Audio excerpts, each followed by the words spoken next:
If I was your best friend, I'd want you around me all the time. Can I be your best friend if you promise that you'll be mine?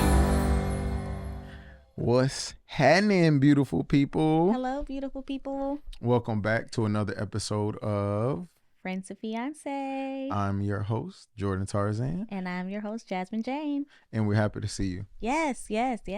So we are fresh back from our first television experience, the Tamron Hall show. Yeah. And we wanted to just give another bonus episode to kind of shed light on the truth about the entire experience. Yes. But before we get to that, we got to do our question. Cool. Okay. So today's question is, if you had $150,000 to create a space that was all your own and you could set it up any way you want, what features would it have and why? You know yours? I had some time to think about it because I read it already. Okay. You want me to go first? Yeah. Okay. So I was like, $150,000. What can you do with that? I guess you can kind of do a lot. So first off, I would have like my own gym with all my own equipment. And I would have a sauna in there. And I would have a candle making area, but kind of like the concept, you know how like you'll have like a open basement, but it'll be sectioned off into like different rooms. Yeah. So it would kind of be like that. And I would have a reading room with a built-in waterfall like in the wall, you That's know? dope. Yeah, like so kind of like a lounge area, a candle making area because I really enjoy that. And then I saw there are homes in California because you know how like greatly the sunlight affects me. I was like, a skylight roof for sure. That would be a feature that I would need. I mean, not in the basement because I told you, but just the concept that I was talking about. But like a skylight, and then I mean, this might cost $150. But that says the basement? No, it doesn't say the basement. Okay. But I was just giving you like an idea of like the concept that how I would want the room laid out. Okay. But a skylight. But then I was like, I saw something really cool, like houses in California, although this might cost like $150,000 by itself. They have literal retractable ceilings that like open up to the outdoor element. You really thought this through. Yeah. Okay. All right. Well, I was just having like a studio for music, production, a section for like video games, a section for just relaxing, like a lounge, and like a little mini kitchen, and yeah, that's it. I mean, I guess a section for a gym that would be dope too. Yeah, but yeah, that's it. I thought that was funny. Yeah. He said, "Wow, you really trying to think this through?" Yeah, I mean, yeah, okay. Americana. Men are from Mars, women are from Venus, right? No, I'm from Earth. Okay. Where are you from? Heaven. Hey, yeah, you are. Feels like I just walked out. All right. Well, beautiful people, we're happy that you guys are checking in, and shout out to all of our new subscribers. Yes. Welcome, guys. We're so happy that you're here, and thank you for subscribing. We hope that you go back into the archives of like the previously released podcast to kind of catch up with us. But even if you just walk in now, thank you for being here. Yeah, for sure. Yeah. I think for me, the thing that I loved about obviously our subscribers that we've already had, but also as well the ones coming in, is they're coming in from a place of expectancy or appreciation of what God has already done. Yeah, that's really good. You know, so I really am encouraged by that, and I hope that God speaks to them through us. I hope they hear him through us rather. And whether it's the older episodes or this current one or the ones in the future, all of them really, I just really pray that they hear a fresh word and it empowers them in their relationships, in their life, in their family, in their perspective, and it grows them that much more, because that's why we're here. Yeah, literally the only reason. Yeah. So shout out to y'all. We happy that you're here. Yes. And shout out to everyone that's just listening to the audio. We appreciate you all as well. Please remember that you can check us out on where all podcasts are. We are currently on Spotify officially. We'll be on the rest of them, maybe even by the time you see this. But definitely you can check us out on YouTube as well. Yeah. Yeah. So we wanted to dive into the truth about Tamron Hall show. Yeah. All the dirty days. So basically, how it came to be all together was her team, they ended up finding our podcast, whether it was through via Instagram, our page, someone else reposted it. That part we don't know, but we do know that they found a clip from our podcast, and their team, the lady on their team, shout out to Alana, she was so thorough in her job in finding great stories or finding stories that inspired her.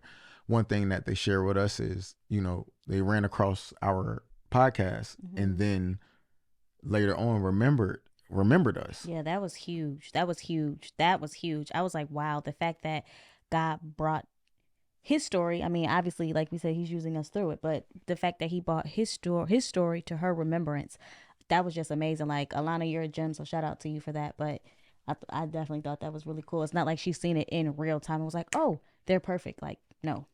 Right. It was seen beforehand and then brought back to her memory. So that's amazing in itself. So from there, she ended up reaching out to us. We ended up touching base. And ultimately, a week later, we were headed to like 5 or New 6 York. days later. Yeah, 5 or 6 days later, we were headed to New York to be a part of it. So it was a very quick process. And as soon as my mom heard, and she was just like, oh, well, I'm coming. I watch Tamron all the time. And she's like, I never, ever, ever miss a Tamron show ever. Can I please come with y'all? And I said, well, first of all, Mom, I'm pretty sure you've missed some episodes. Okay. And second of all, yes, you can come. And she was like, okay. Yeah, I mean, I missed a couple, but I really need you to understand what it meant to me to be there. So that's why I say, you know, I'm like, this lady is crazy. Like, this lady is crazy. Yeah. So it was super dope though. Like, a shout out to like all the people that wanted to pull up, and because, you know, we just did not have a lot of time to act. You know, I had friends that was ready to drive from Maryland. Like, hey, I'm about to put my baby in the car. Like, I put in a request for tickets. I haven't got the approval, but girl, I'm coming. I said, no, sis, please don't do that. Please don't do that. But I love you, Tiff. I appreciate y'all. And everybody else that wanted to pull up and just didn't have the opportunity. We feel the love. So thank you. Yeah, for sure. Yeah. For sure. And I just want to say, between, you know, if you watch with them watching the episode, we shot some of it at our home, you know, over recording or online. So we shot some of it at home. And even then, you know, every person that we experienced, the first 2 people that we experienced, it was very professional. Oh, yeah. You know, it was very professional, very, very thorough. Yeah. They knew exactly they had a system, and it was clear, and their direction was clear. They're efficient. Yes. They're efficient. Yes, and their direction was clear. Yeah. And so we fly out there, right? And it was cool. It's crazy stories, okay, about the freaking people on the airplane. Yeah, we flew JetBlue, and this is our first time together ever flying JetBlue. Yeah. And let me tell you, this guy, and I'm gonna be quick with it, but this guy is the pilot, walks past us, right? He's like a bodybuilder. Like a bodybuilder, right? Like, yo, dude, he's freaking telling people, he's like, he's talking on the intercom, right? And it's all these older people that are, mind you, the plane was 30 minutes late. And it's all these older people. The plane was full of older people, and they were trying to get on the plane. And they're, you know, putting their bags up, and they're moving a little slower or whatever. He gets on the microphone, and he's not even looking. He just sees a crowd of people. He gets on the microphone and says, y'all are taking too long. Is usually, if it takes this long, it usually means there's no head space. There's no storage space. Right. Yeah. So you need to check your bags, but y'all are taking too long. Hurry up. And I'm thinking like, yo, all these older people, and the storage space isn't filled up. They didn't even make it to the back of the plane yet. They're still on the first half of the plane. So the storage wasn't filled. Right. So I'm just like, oh man, man, my boy is tripping. So everybody finally sits down, and you can hear, I mean, so the pilot, the pilot comes out, and he's like super buff, and he's like talking to everybody. He's like, all right, we're going to get there this time. There's going to be some turbulence, and don't get sweet with me. if you want to keep your teeth. I'm like, yo, are we on Spirit? Because he is tripping, but never mind. So that was a crazy, a little funny, That was thing. funny. I've never honestly even seen a pilot that freaking buff. Like when I tell you he was walking around like that was an experience. Like he just left the gym like JetBlue was an experience. We talking about. I don't even know what juicing looks like, but from the gate agent to they was consistent, right? They were consistent from it was a lot. It was a lot. But it was a cool flight. We made it smooth. Yeah. They had this driver waiting for us when we arrived. It was awesome. Super hospitable. Yeah, super hospitable. And we hopped in a car, went to the hotel. My mom was already there at the hotel because she had booked her room. And from there, coming into the hotel was very, very smooth. Very seamless, The environment, the vibe inside the hotel was very like classy and jazzy. It was a good feeling to it, walking into the hallway. Yeah. The lights dim, so it's like a mood. You can tell they have a certain mood set. So yeah, from there we just, as you guys can see on the back end, we ended up going to dinner, and dinner was cool. And then the very next morning we woke up and we went off to the show. They had a car come pick us up, and we went off to the show, and you guys can see that in the recap of the behind the scenes of things that went on there. But how did you feel when we arrived and from all the staff interactions? We had a greeter, and let me say, they were very efficient in their job, but we did not feel rushed. Like, they were very efficient. I mean, they came in and was just executed effortlessly. But they did an immaculate job of making sure that we did not feel rushed. I mean, and there's so many moving parts, but everybody had the same level of energy, and like you can tell they were very genuine people. I didn't feel, like I'm enacting a role because of my job. Like no, you could tell the authenticity. You could feel the genuineness, and they were just very beautiful people. Like, we're natural huggers, and so just naturally, we hugged much of the staff, but they were amazing. Like, it was a really, really, really good experience. And shout out to Tia, you brought a lot of peace throughout this experience. Just the way in which she responded, the way in which she continually, circled back and followed up. And, I did the same. And her communication was phenomenal. I mean, it was a wonderful experience. Like, yes, the producer of the show, the makeup people, it was other people we didn't know exactly what their specific position was. Yeah. But you would see them come in and out. This person come in, this person. They just flowed so flawlessly. Yeah. So we wanted to make sure that we do highlight the truth, because I'm not gonna lie, if it wasn't a great experience, we wouldn't spill all the beans about it. I mean, well, we would tell you the truth, but we wouldn't like dog them, but we would kind of say, it was a great experience. It just, there's things that wasn't as pleasant as we hoped. But honestly, they were really awesome, and they were really great. And it was a really, really healthy environment that we were brought into. I can't speak for how they feel about where they work, right? But for us, it was a great environment. It was very smooth. It felt loving. It felt intentional. Yeah. It felt unified. Yeah. Even so much, like, I was very anxious, because I was just like freaking out. I was like, we've never been on national television, and I can be my own worst critic. Like, and he knows that, and so she was tripping for some time back, because it's just like, this was a live show, guys. This was not pre-recorded, so we had zero room for error.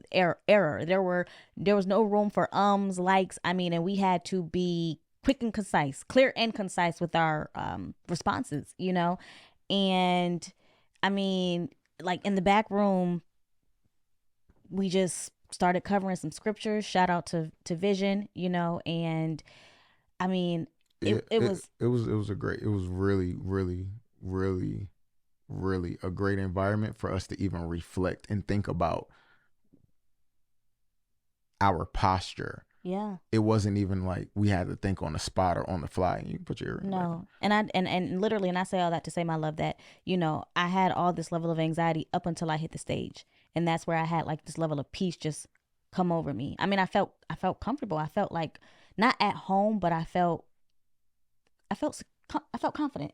Yeah. Insecure. So let's talk about it. Because when we actually walked down to the stage area, right? And it was so dope, you guys. It was like, you know, you can see all the cameras, the audience was there, and we were on the side of the stage. It was really cool. So Candy was actually on the same show as us, and when she was walking down the hallway like this, we were looking that way, so we didn't get to greet her. I know. We didn't get to greet her, but it's all good. It was just funny how we missed each other. Yeah. But the I energy, definitely wanted to speak, but the energy from there was just awesome. You know, just even walking in there, it was so awesome. It was, It was super dope. And so we're sitting on the side of the stage, and you know they're doing the powder and all of that stuff. And so when it's our time to walk up, we walk up on the stage, and right before we go live, we get to greet Tamron. And, you know, we give her a hug, and as you can just see even from her response, she's freaking gorgeous, y'all. I mean, like the television, the photos do her no justice. Like even though she looks great in the photos and everything. Obviously, yeah, but she's aged gracefully. Like that woman looks amazing. Listen, the level of youthfulness. Yes. I was surprised. I was like, wow. Not that I thought that she was gonna look old, but I just didn't expect her to like be as you. I didn't expect anything, but to see how youthful she looked, it was her spirit, everything. Like she's just bright. Like if I had one word to describe her, bright. It wasn't like this TV personality that you were talking to. It's a person. It was like, oh, this is a human sitting right here, and she's just really good at what she does. She's really, really good at what she does. So, you know, for everyone out there that does watch her, let us tell you just from our experience that I guess you're right on with her because even it was great her energy. A hug, like, and I give real hugs. Like, you know, we give her a hug. It was just like I was just embraced by it. You know, it wasn't even like, oh, don't hug me. Like, no, like, and I appreciate that because I know you know, being in mainstream, you can deal with a lot of energies and a lot of weird stuff, you know, but. Or even if after you hugged, it was a weird energy hug. And it wasn't. You know, it was like it was like hugging a homie. It was like a big sister or something. Like it was awesome. Yeah, like absolutely a family awesome. member. Yes, like a family member. Yeah, that's what it was. Yeah. So, you know, we didn't spend a ton of time talking, so we said something briefly right before. We spoke briefly after the show, but it was just so her energy, and I know we keep saying it, but we just really want to actually stress the fact because there's a lot of people in the world that doesn't carry that kind of energy. Yeah. You know, and she really carried that kind of energy. Yeah. And she's really good at what she does. Yeah. Like I was, her and her team. I was honestly really surprised and shocked with how they brought it all together. But that's not surprising to see that her team is an extension of her. Right, but it is surprising to see what they are a extension of. Yeah. You know, and what they are a extension of. It's excellence. Is definitely excellence. It's excellence. Yeah. It's definitely excellence for sure. Yeah. For sure. Now, the obstacles in the opportunity is another thing, right? So a lot of times we'll pray about different things that we desire from God, and we might not be really prepared for them. And I don't mean that even in a sense of, yes, I do mean it in a sense of preparation as far as having your ducks in order, your external ducks in order, right? So what's most important is having your internal ducks in order as well, though. So what would you say are some of the obstacles that you think we incurred throughout this opportunity? Well, one thing for sure that I want everyone to know is that beware when you're getting a professional photo taken from a photographer. There will be two kinds of routes that you can take. One, which is the normal route, whereas if you guys do not know this, please understand, anytime someone takes a professional photo of you, if you're paying them to take professional photos, they own the photo. Which is crazy. It really is nuts. It's crazy. they own the photo. Yeah. So even though that you paid for it, you paid paid for it to be captured and for you to be able to use the photo, but they own the photo. So if you want to use the photo outside of any personal use, you have to go through them because they have ownership. So the show reached out and asked us for different photos through our timeline, and we shared different photos with them. And all the photographers were fine with it. They were like, yo, this is such a great opportunity. We're glad that our work is being used. We don't mind if this one photo or these two photos, we give you this release to be able to use these photos, right, in their totality within our show. Because what they have to do is they have to ask for the rights because it's being aired on a show that they make money from. So they have to ask for the rights. Not that they will own the photo, but they own the rights to use the photo however they use it within their content. Right. So one photographer that we took photos with, they didn't agree with the release of it, with signing the release of it. And they haven't like done like a lot of like corporate work or anything like that. They kind of do it more so part-time. So they already expressed that to us when we first got our photos taken by them, right?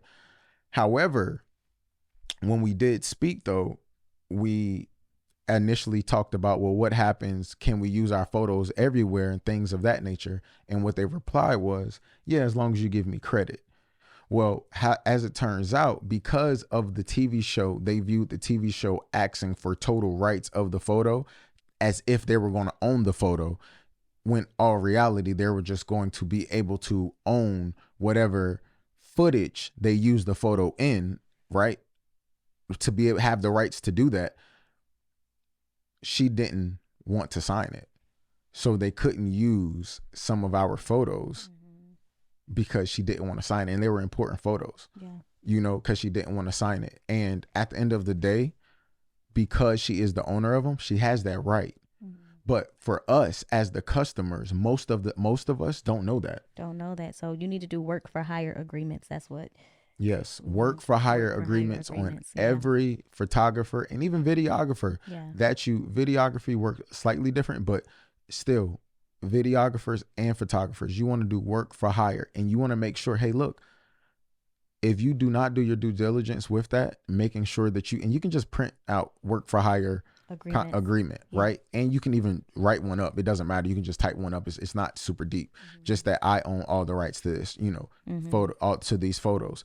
Because if not, they will own that photo and you can't do anything with that photo without their approval. Harder. Yeah, it makes it harder. Without their approval. Opportunities. And for us, you would think that in our minds, we're thinking bigger picture. Like, if I'm a photographer, I'm thinking like exposure. I'm thinking, oh, exposure. This is a part of my portfolio now that my photos were featured on television, on national television. I can give up the rights to be able to use and distribute this photo through your content of the episode to have that a part of my portfolio, right? However, you guys gotta understand is that everybody does things for different reasons in different ways. Right. So, you know, for her, she could be thinking like, well, I only do this part-time. It doesn't matter. You know, the work that I get is consistent, whatever, boom, boom, boom. She has that right. But for me, I'm thinking bigger picture. I'm thinking, you know, and as soon as I mentioned it to someone else, they're thinking like, well, why wouldn't she want to take? But everybody thinks differently for different reasons, right? Yeah. Because my thing is like, what is the downfall? It's one photo or two photo. What is the downfall? It's really primarily benefit, but it's still preference for the owner. Absolutely. So at the end of the day, if they own it, they don't even have to have a reason to do something or not to do something. They have a right to choose whatever they want. Yeah. So, you know, the more important thing though of that is if our heart wasn't in the right place with our relationship with God, then that could have caused a lot of frustration for us. Or if we had a selfish perspective about it. Yeah, or a selfish perspective, Because one thing that we said was, this is God's story, but we're just a part of it. And, you know, one thing that you always like to say is, well, something that somebody told you that you've kind of like coined that phrase yourself is, what we have is special, but it's not unique. Yes. You know, I was literally just thinking about this show called Married at First Sight.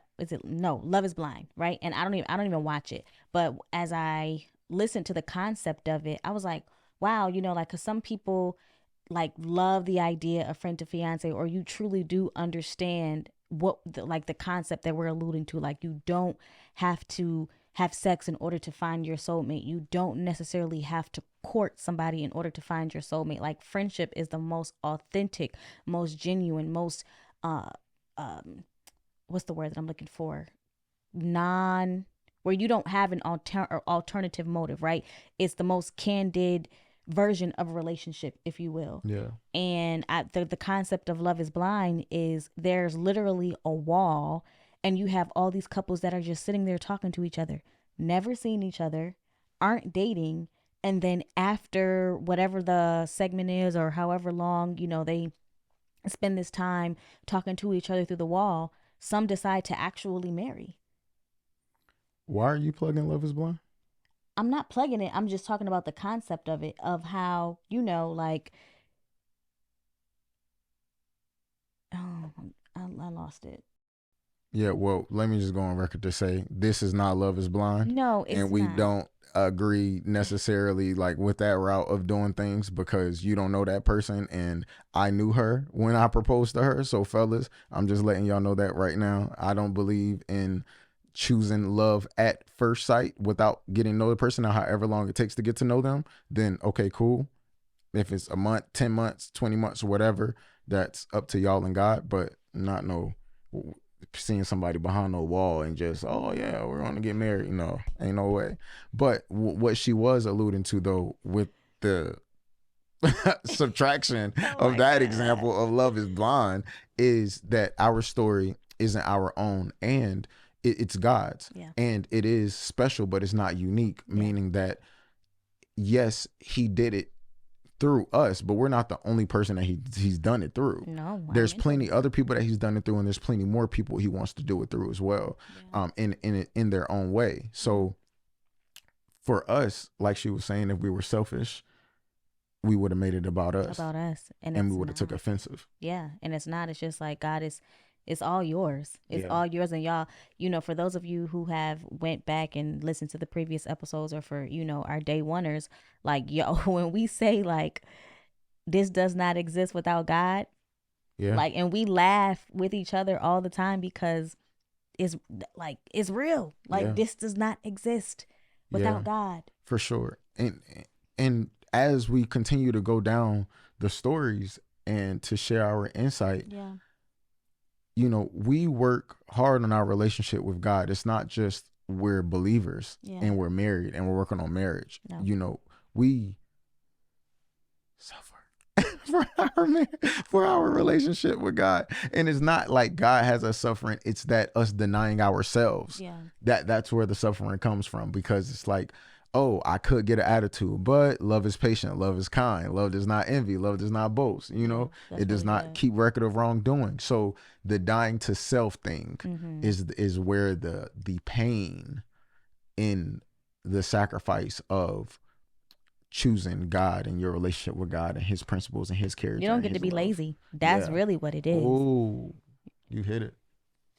You don't get to be lazy. That don't make me urge. Because you really don't. You really don't. That made his ear itch. You really don't. You really do not. Get to be lazy, you folks. really do not. So when we say obstacles to opportunity, is that there always are going to be obstacles on the way and in and after opportunities. And if your heart isn't tilled and isn't aligned, you can end up flashing out, crashing out, turning a God situation into a garbage situation, a God moment into a garbage moment, just because your heart doesn't have the right guardrails around it. And then you're just reactive to things and upset. And, I can vision different people in our life that could have handled it in a different way. Like, this is my day, it's about me, and you're making it about you, and just getting into this back and forth, whether it was with the photographer or let's say with other family members or whatever, just got into this back and forth as if it was about them, or little other inconveniences that we had along the way, where we had to adjust in real time. Yeah. You just figure it out, and you got to roll with the punches. Yeah. You know, you have to roll with the punches. You got to figure it out, and you got to roll with the punches. Yeah. So literally adapt and overcome. Yeah, you got to adapt. Yeah. And because we knew that it wasn't about us, we had the posture of, no matter how it comes out, we were praying that God, we just want you to speak through us. Yeah. And we just want to experience, we would just want people to see you. And experience you. It has nothing to do with Jordan Tarzan. It has nothing to do with Jasmine Jane. Like, God, we're grateful, you know, and then, you know, that opportunity spoke to both of us, like in our own little ways, the things we may have prayed about in private, you know, like I know specifically for me, I communicated that to you. Yeah. But at the end of the day, to me, I refer to those as like kisses on the cheek from God, because you need those to keep enduring this walk. Yes. It's like, God, I need you to give me a sign. Let me know that you hear your daughter. Okay. Like give me a glimpse of hope. Give me, you know, Pastor Richie talked about today, you know, you need to put your hope in God, you know. Yes. So it's like, God, like, I am giving you this hope. Please give me something, you know. And so that's so good. That's so good. And, you know, there's always going to be, especially when, as God continues to expand the territory that he uses you in, there are always going to be both sides of the field of positivity and negativity. Yeah. And if we're super reactive to negativity or to things or to inconveniences, I always said this phrase of, how do I reach you if I'm offended by you? Right? Like, how, if I'm called to reach this person, or at least to be an example of the love of God, let's just say that, but I'm offended by this person and I'm reactive to this person, how will I be able to display that love of God because the offense will consume me? Yeah. You know, I like the phrase that you just recently stated. You said, you know, what are the guardrails of your heart? Like, that's really, really good. And in my book club, The Pink Garden, we're currently reading Balance by Touré Roberts. And in the last chapter, he talks about the weight of your yes. You know, he was like, you know, your yes is expensive. So if we are expending our yes to negativity, if we are expending our yes to offense, we are saying no to peace. We are saying no to, you know, the opportunity to be able to be used, to be heard, right? And he challenged us to write a yes and a no criterion, you know? So like, before I even entertain this, before I give this my energy, does it align with my criterion? And if it does not, then it gets an automatic no. So it's like a criteria of, okay, so for me to say yes, these are my criteria. For me to say no, this is my criteria. So which one does it fit in most? So I know what's my answer, exactly what my answer is prior to even being asked the question. That's really or good. Experiencing or experiencing. So sometimes you have to ask yourself, like, okay, like, how am I going to respond to this situation? Correct. Am I going to say, like, and then, you know, your response will determine your yes or your no. But if you ask yourself that question, I believe that you will automatically know what your response is based upon your criterion. For sure. And there's this scripture, and I don't actually share it often, but it says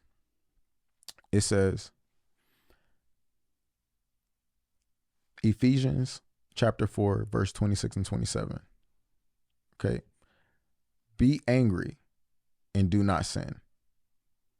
Be angry and do not sin.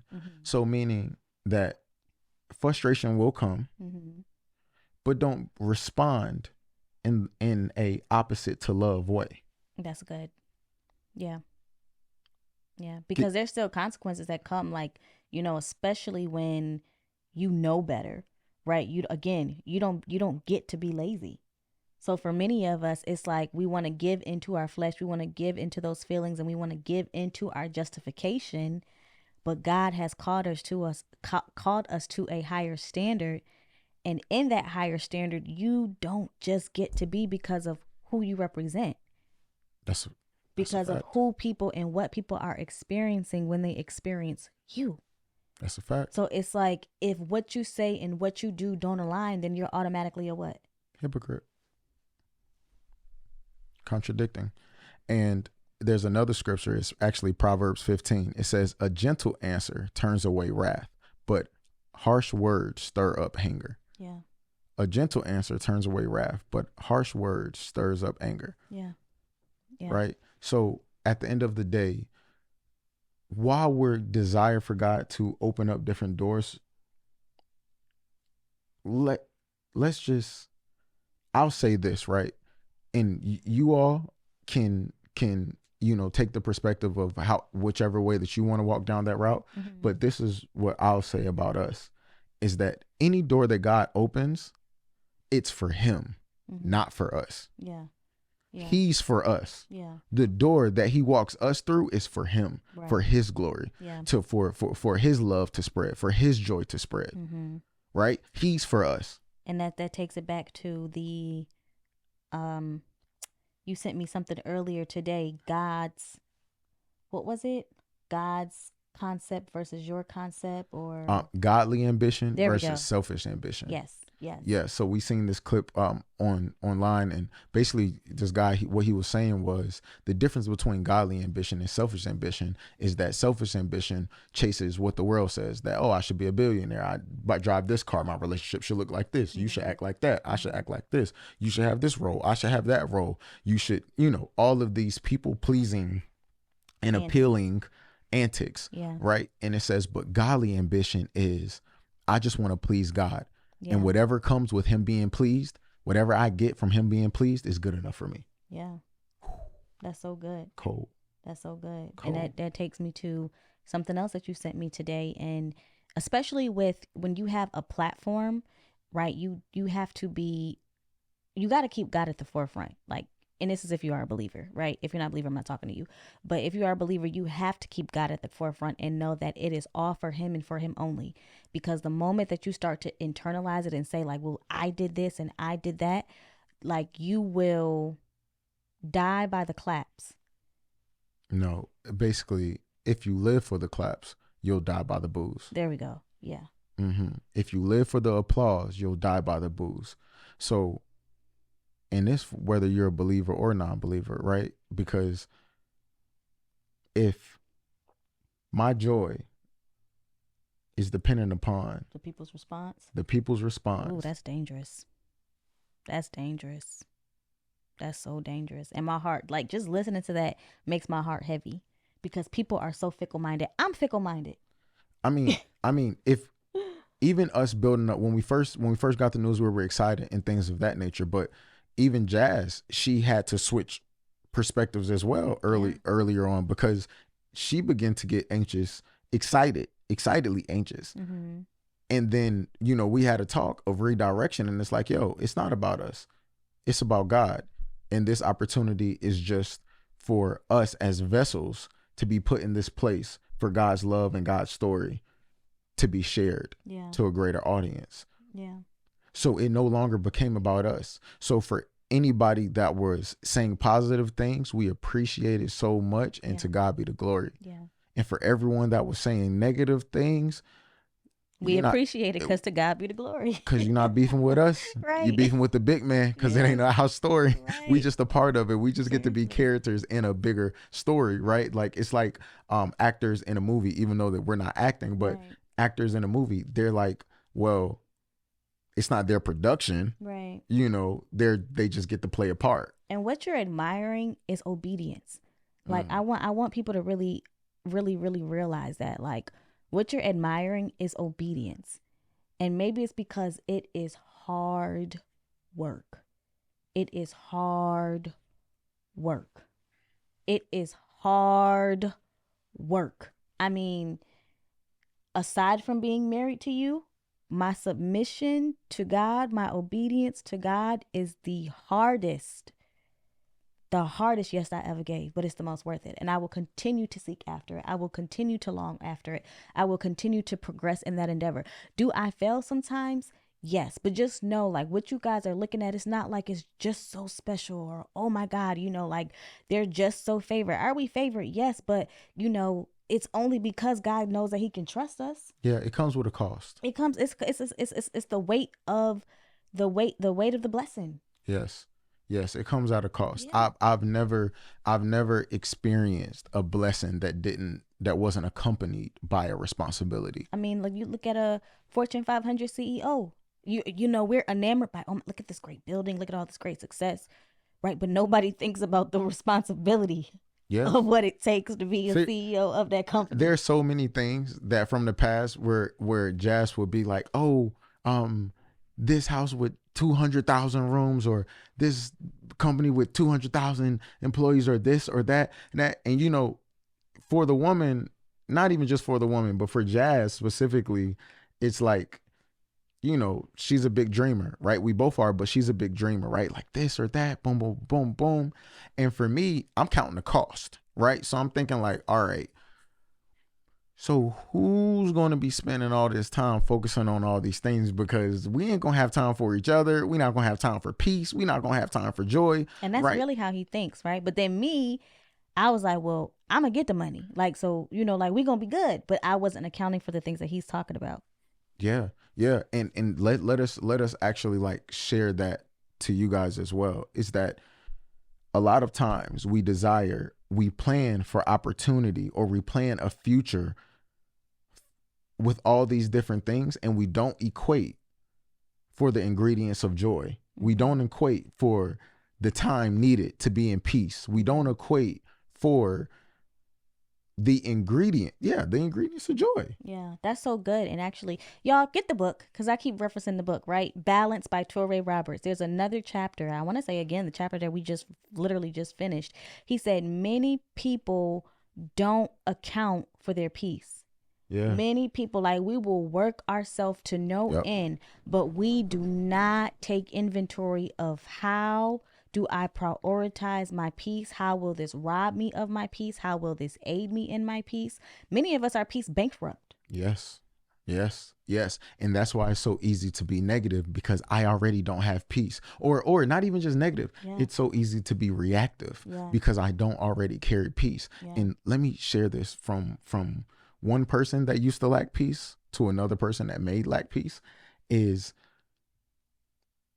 when I first gave my life and my focus to my faith walk to God, when I was as a young adult, I always believed in him, but as a young adult, the thing that I prayed for was new emotions, right? The thing that I prayed for were new emotions. And what I realized is that where my peace lacked was in the areas where my expectations was not in the direction of God, but in the direction of self. The people that I chose to be in my life was not in the direction of God. It was in the direction of myself. It had nothing to do. People that I chose had nothing to do with my peace. It had everything to do with my momentarily pleasure. It had nothing to do with joy. It had everything to do with a joy ride. You know, it didn't have anything to do with purpose at all. It was all just pleasure based. And I was chasing pleasure, right? I was chasing pleasure in, the people that, I want this person to be connected to me. If they will only change, if they will only act this, if they only wouldn't do that. Well, my mom, well, my friends, well, this girl, or this relationship, or, my bank account, or, this or that. When there's a scripture that says, if you be about my business, I'll be about yours, right? When I started focusing on the fruits of God and the goodness of God, I experienced the fruits of God and the goodness of God. And it began to do what scripture says, a peace that surpasses all understanding.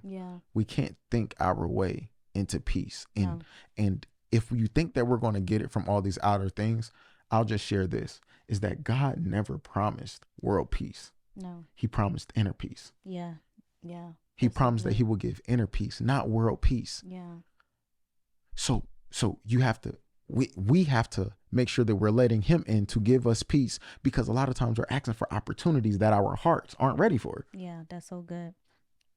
That's so good. And I mean, I guess I could wrap it up with this, you know, again, going back to Balance by Torrey. You know, he said many of us expend our peace the way we expend our bank accounts, you know, thinking like, I can always get more. I can always just make more. I can always make more.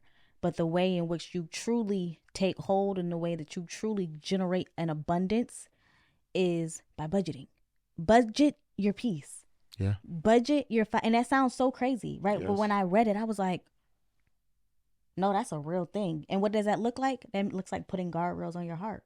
Yes. That looks like enforcing boundaries. That looks like making a criterion of your yes and your no. Yes. Listen, I love this woman to no end, right?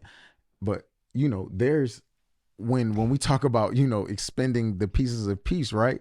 You know, she gets majority of my time. However, you know, when I come home, she's excited to see me, but I had to let her know, it's like, hey, wait until I get out the car. You know, like, can you just give me time to get into the house? Because I'm still sitting in the car. And just be sitting in the garage, and I'm just sitting here like, I'm just waiting to give you a hug and a kiss. And he just sit like 5 minutes, 10 minutes. Hello, you got somebody waiting on you. This woman, and you know, she gonna flicker the light, flicker the light. You know, I try. So that's my way of not coming to the car. I'm just like, I'm here. But still, I'm like, what did Lori say? Hello, I'm here. I'm still trying to decompress or finish whatever else that was going on. Decompress outside of the garage. Well, I say that to say that budgeting your peace is a real thing, and even in marriage, you have to communicate that you're still going to have to do it. You know, because if not, you'll internalize it, right? Yes. You'll take like offense to it, like it's me, like I did something. Yes, because you'll start you'll start taking it out on your spouse because you didn't budget your peace right, and you didn't communicate your budget right either. You know, so that's good. Yeah. Well, beautiful people, again, shout out to each and every one of you that did subscribe to us. Yes. We actually want to celebrate too for all of our subscribers. We got a great announcement. Yes. You want that announcement? Yes. So freaking cool. Chicken winner winner. So cool. I don't know what side the camera is looking at, but I think I don't know. I think you got to turn that one around. Okay. Give me the one. All right. Wait. No. Wait. I think turn that one around. Bam. Okay. Oh, these are huge. Yeah, they're huge. Try to turn it to the side. So this way? Like, yeah. All right. 1K. We reached 1K subscribers on the YouTube. Yes. Yeah. Yo, we appreciate you guys freaking much. And we wanted you guys to know that the best is yet to come. We truly hope, truly hope you continue to join this journey with us. Yes. And I love you, beautiful. I love you, handsome. We love y'all. Catch you later. Sign up to the Patreon and get exclusive. Hey, if you want to support the podcast in any way, go to www.friendtofiance.com. Yes, and you can sign up for our Patreon. Our Patreon is actually in the comments, and we just give a thank you to everyone who does support us through the Patreon by giving you exclusive and early content to episodes, and so much more. Yeah. We love you, beautiful people. We love y'all, beautiful people. Peace.